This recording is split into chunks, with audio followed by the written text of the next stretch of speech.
courts-martial and sentenced to be executed or serve lengthy prison terms for murder, rape, robbery, and other crimes of violence.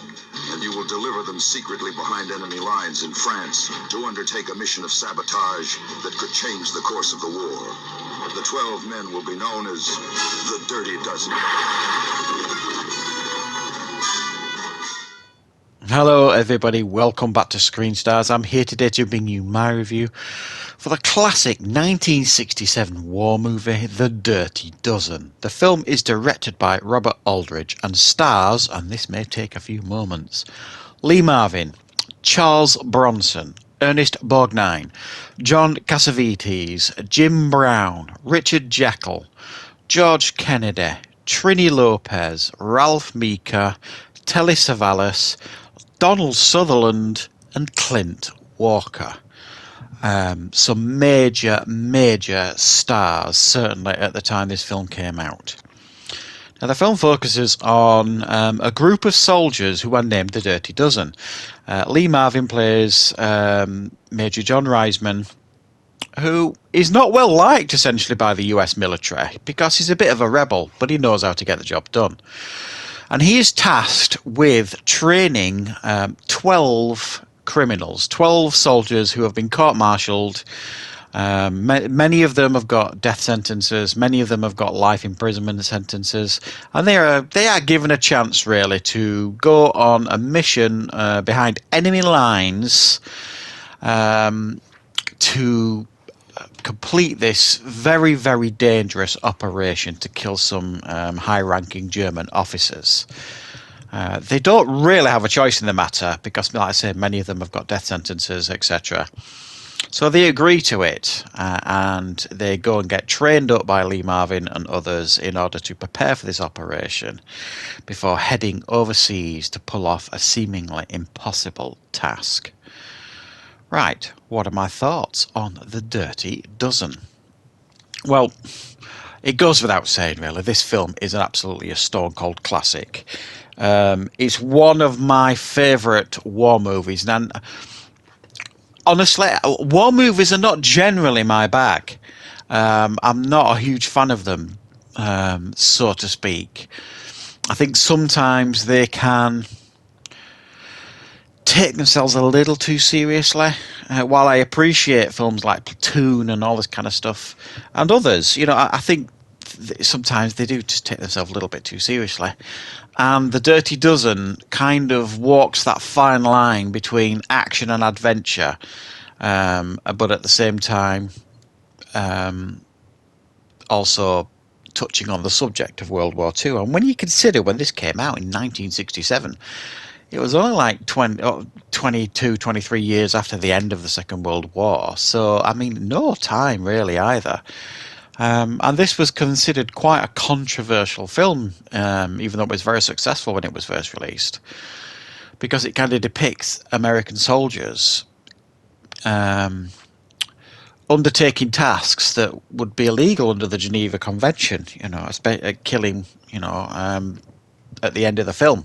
And if you haven't seen this film, I'm not really worried about spoilers, you know what I mean? It's been out quite a long time.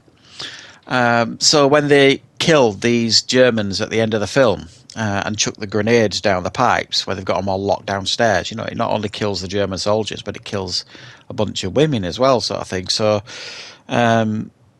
it quite controversial, certainly at the time. Now, for me, and I have told this story before on live streams and things like that, on questionnaires, when I've done like Q&As for the channel and things like that. One of my first experience with this movie was way back, probably in the early 80s, maybe, I don't know, 83, maybe 84, something like that. We had just got our first VHS player around this time, and the first films that my dad purchased for his VHS was Kelly's Heroes with Clint Eastwood and The Dirty Dozen. And I remember spending my summer holidays that year watching both them films constantly. The Dirty Dozen, and Kelly's Heroes. So I've got a lot of love for this movie.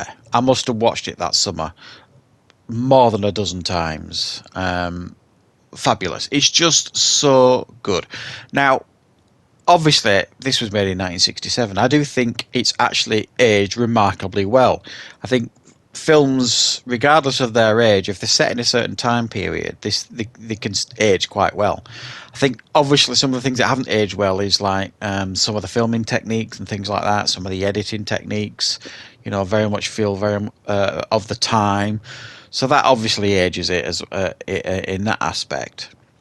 But it's a nicely made, superbly paced film that when you watch, you've seen many times before. When you watch films these days and you get introduced to characters and they get killed off, with Aliens and Predator, and the list goes on and on and on.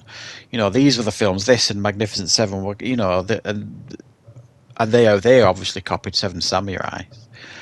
They've been doing it time and time again, and it can be massively effective because you do get hugely attached to these characters in this film.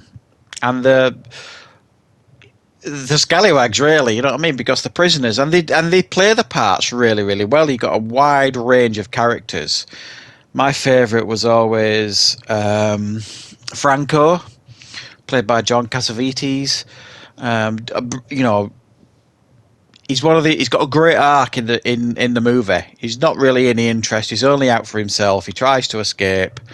And then he becomes an integral part of the team. He plays a really fabulous part. They all do. Charles Bronson, great, even though apparently Charles Bronson wasn't that keen on the film from what I've been reading from researching this. He wasn't overly keen on the film, which surprises me because it's an absolute classic in my opinion. Also, interestingly, Jim Brown is in this. Obviously, now at the time he was a big football star, and it was running over the film, and he was kind of ordered by the authorities in American football to get back to training, and rather than do that, he announced his retirement so that he could continue with the film, which was a big story at the time. Also, interestingly, Lee Marvin, Telly Savalas, Charles Bronson, Clint Walker, George Kennedy, Ernest Borgnine, and I think there's another couple, all served in the Second World War in different sections of the military, which is, when you think these days, if they made like a war film, you're just casting actors, they're playing a part, whereas in this film, the actors that they cast, many of them had military experience and were actually in the war that they're portraying in this movie. That is quite remarkable when you actually think about it. Also, there's a couple of funny stories as well. Lee Marvin, who liked to drink at the time, apparently. The scene at the end when he's in the truck with Charles Bronson and Franco, and he's driving, and he's got the wound in the shoulder sort of thing. He was a no-show for that scene apparently, and they tracked him down to some kind of pub, and he was absolutely rat-arsed. So they had to kind of try their best to sober him up. Got him on set, and he was kind of slurring his words. Charles Bronson was not happy at all, and basically threatened to smack him in the face. Also, interestingly, I never knew this before researching it. The scene in The Dirty Dozen where the guy, when they first jump out of the plane to go to the operation in behind enemy lines, and they lose the first one, and it's off camera. They say, "I found him back in the trees." He got hung into on his parachute.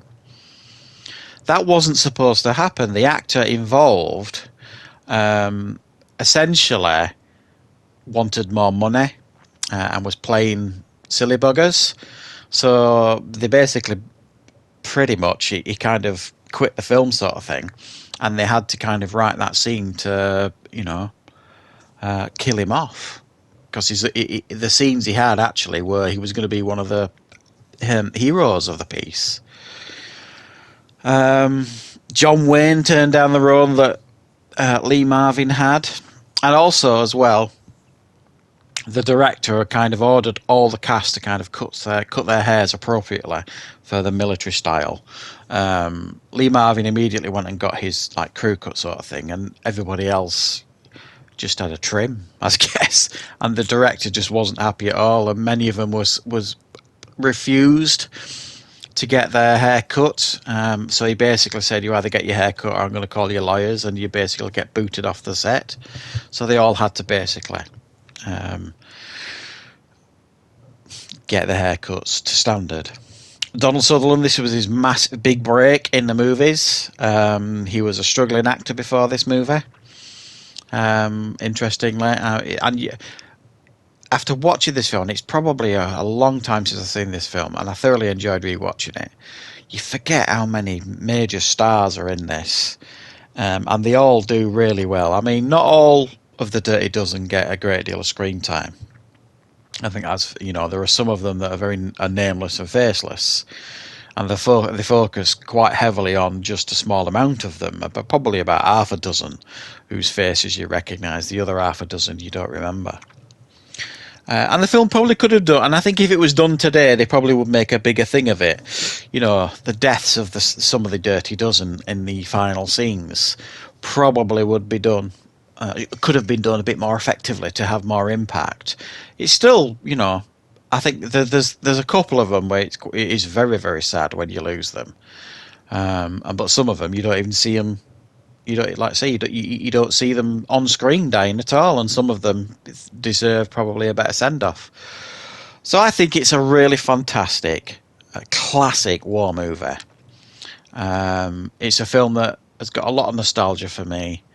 It's a film that has stood the test of time, and it's a film that you should probably check out. If you're one of these subscribers, if you watch my channel and you really only watched like modern movies and anything below the year 2000 seems old to you, I don't know.